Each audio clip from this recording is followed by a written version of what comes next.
está tentando aprovar mineração e em que região? Boa tarde, Azenha. Trata-se de um projeto de lei apresentado em 2019 do deputado Fábio Freitas, do Patriotas, se eu não estou enganado.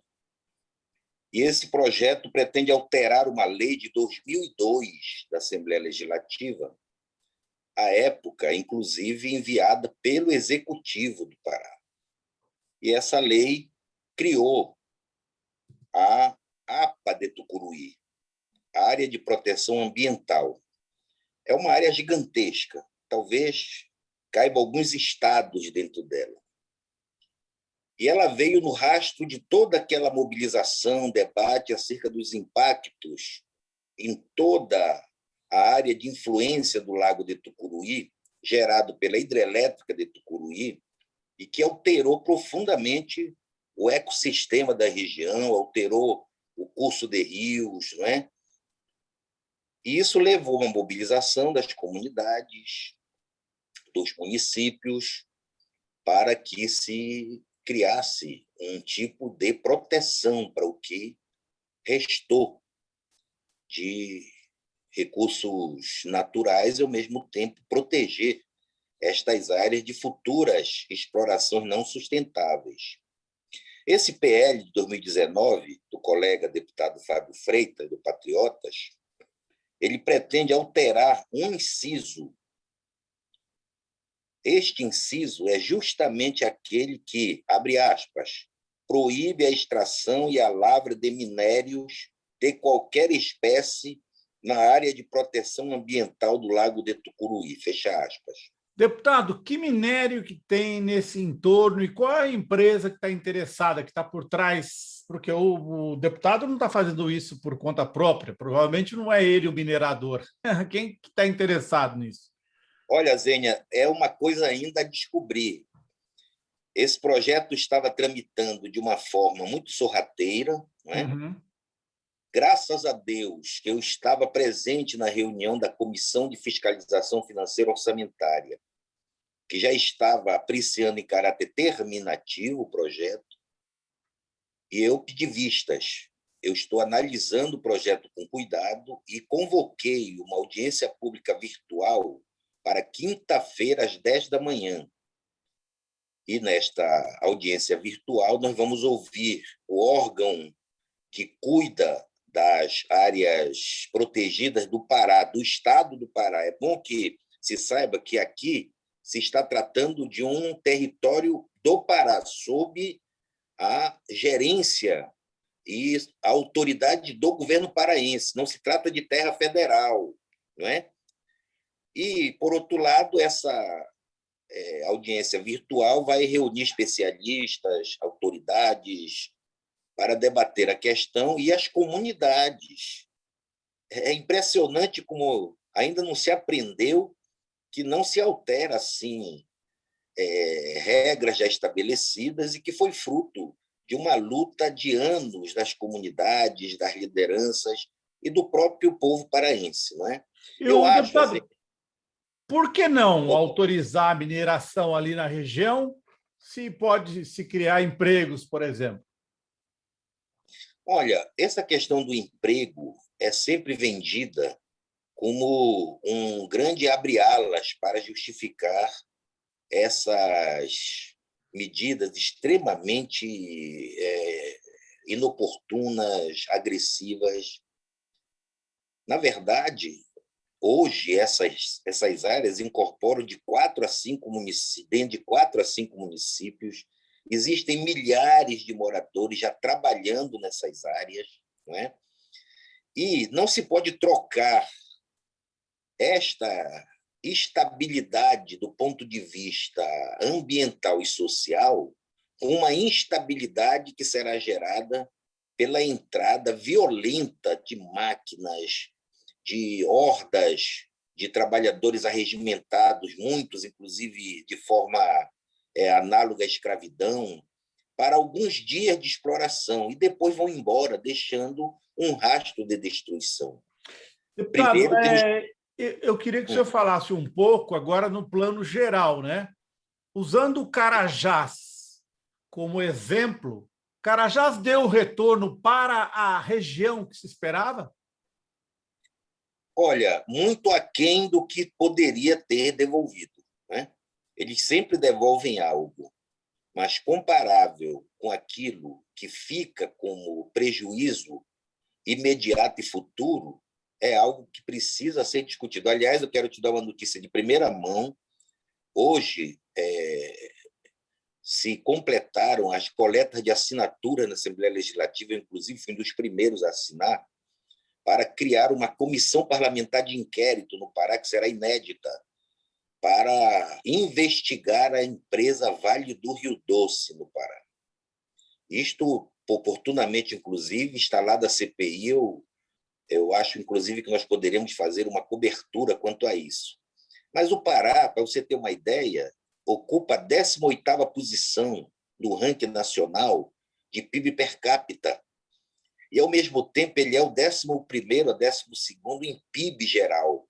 Ou seja, é muita riqueza que sai, mas que não fica para o povo do Pará, que vive numa situação de subdesenvolvimento, mais da metade da população trabalha no mercado informal, vive com menos de um salário mínimo, portanto, essa riqueza abundante que sai não deixa benefícios horizontalizados para o povo.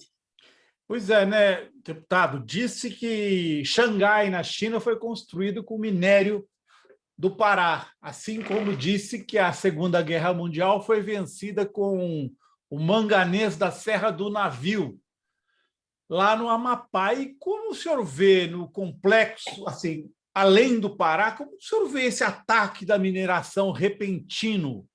Quer dizer, esse avanço da mineração, como o senhor vê isso no conjunto do governo Bolsonaro? É arrancar tudo que pode enquanto dá tempo, é isso? Eu acho que sim, eu acho que esses interesses gigantescos, não é, do capital financeiro, das grandes corporações, viu no governo Bolsonaro a possibilidade de um ataque mais agressivo ainda sobre recursos naturais, desregulamentar as terras indígenas, desregulamentar as APAs, como tem uma resistência forte no Congresso Nacional contra esta abertura indiscriminada nas áreas federais, parece que há uma estratégia nacional de tentar furar pelos estados para a exploração nas áreas estaduais. Ainda ontem, se eu não estou enganado, aprovaram em Rondônia um projeto parecido com esse, que agora estão tentando também aprovar no Pará. É uma nova estratégia, visto que não conseguiram, no Congresso Nacional, desregulamentar as áreas federais. Eu acho que é, como sempre, a visão colonialista, né? O nosso país é visto como um grande almoxarifado, cabe aqui tirar tudo que pode, deixar só o rastro de destruição, vendendo essa falsa ideia do emprego. Na verdade, aqueles poucos empregos que são gerados são precários, são análogos à escravidão e não deixam absolutamente nada como passaporte para o futuro. Pelo contrário, são buracos que nos remetem para o passado. Finalmente, deputado, o jornalista Lúcio Flávio Pinto sempre critica muito o ritmo de exploração dos minérios de Carajás. Quer dizer, além da privatização criminosa da Vale, nós temos um ritmo de exploração que não, segundo ele, não responde aos interesses do povo brasileiro. Se o ritmo fosse menor na acepção do que pensa o Lúcio Flávio, o Brasil teria, primeiro, maior controle sobre o preço internacional, que não tem, porque vai tirando, e, segundo, teria reservas por um tempo muito mais amplo. O senhor pretende tratar disso na CPI? Com certeza. Eu acho que essa é uma questão. O Lúcio Flávio deverá ser, com certeza, um dos convidados para vir prestar esclarecimentos e contribuições à CPI, mas é aquela lógica, né? A lógica da depredação, é a lógica da rapinagem. Ora, a rapinagem é tirar o que puder o mais rápido possível. não se pensa no futuro, não se pensa em alongar estes processos. Inclusive, a CPI está sendo criada porque o governo do Pará vem sendo enganado há décadas. A Vale já prometeu para o antigo governador Almir Gabriel, que Deus já levou, trocar 40 mil casas por licenciamento ambiental. E o governo caiu nessa esparrela. O governador, ex-governador, faleceu e nunca se viu uma das casas. Depois enganaram a governadora Ana Júlia, do PT. Aí enganaram de novo o governador Jatene, do PSDB. E agora estão tentando enganar o governador Helder Barbalho, do MDB. Mas parece que agora o próprio governo está sinalizando o seu apoio político para a instalação da CPI. Está na hora de fazer um freio de arrumação nessa exploração minerária paraense. Está na hora de rever os protocolos, as licenças ambientais, as condições de concessão que se dá para essas empresas e que, no ritmo que elas imprimem a sua exploração, nós, em pouco tempo, veremos aquele passaporte para o futuro ser o nosso cemitério do passado. Eu acabo tendo mais uma questão, deputado, eu sei que o senhor tem pressa, mas uma última questão que me surgiu agora, que é relativa à Lei Candir, aquela lei que reduziu os impostos de produtos exportados de semi-manufaturados. Como é que o argumento da Lei Candir foi de que o Brasil precisava ser competitivo, seus minérios tinham que ser competitivos. Agora, em compensação, o Brasil perdeu muitos bilhões de reais em impostos, não foi? E aí que está a armadilha, né, Azene? Porque você barateia para as empresas, mas você exclui as áreas originais desses minérios.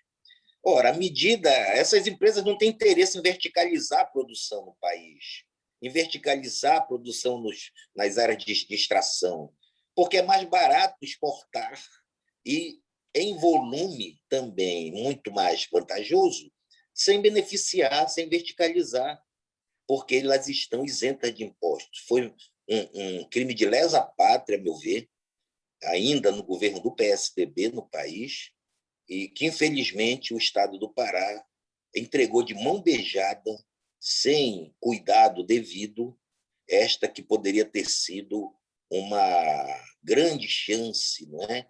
De talvez o Pará hoje estar vivendo outros tempos, tempos de menor desigualdade, tempos de menos carência, de mais atenção com o seu povo, de desenvolvimento que colocasse o nosso Estado em patamares civilizados.